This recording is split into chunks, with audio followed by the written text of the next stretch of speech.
The following data shows the total number of students in 4 schools in a city. Represent the data using a bar graph. 4 schools A, B, C and D, and the total number of students in each school is 3,200, 700, 2,500 and 1,800 respectively. As we always do, let's try a rough sketch first. First, we draw the horizontal and the vertical axis. We can have the number of students on the y-axis and the names of schools on the x-axis. School A has the most number of students, followed by C, D and B. That's how the bars would look: 3,200, 2,500, 1,800 and 700. Now that it's kind of clear as to how we will proceed, let's erase this and draw the bar graph on a graph paper. The first step is to draw the x and the y-axis. We name it OX and OY. As we want the quantitative data on the y-axis, we label the y-axis as total number of students and the x-axis as schools.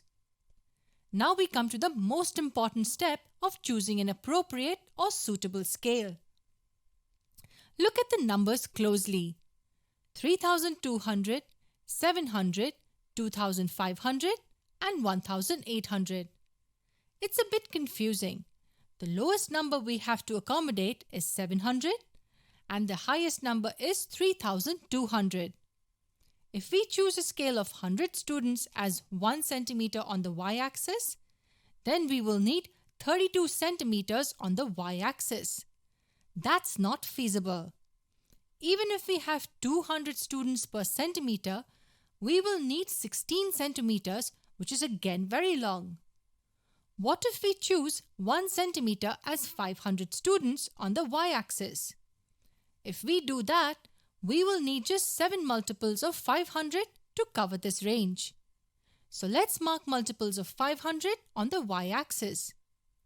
500, 1,000, 1,500, 2,000, 2,500, 3,000 and 3,500.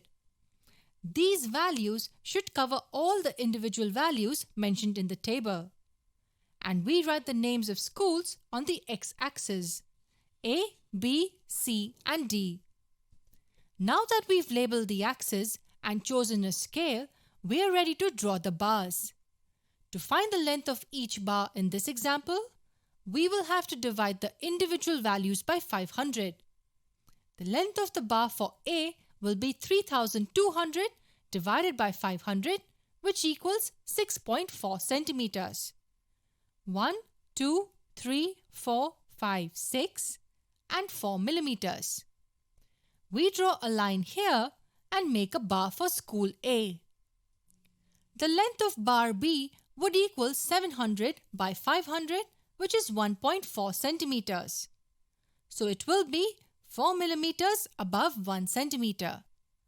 This is the bar for school B. School C has 2,500 students. We get the length of C as 5 centimeters. When the values are one of the multiples, then calculating the length is actually not necessary. We already have 2,500 on the axis and the bar can be easily drawn. 1,800 is not a multiple of 500. The length of bar D will equal 1,800 by 500, which equals 3.6 centimeters. We mark a line 6 millimeters above 3 centimeters and draw the bar. That gives us the bar graph for this data. And do not forget the last step, giving the graph a title. An appropriate title would be Total Number of Students in Schools.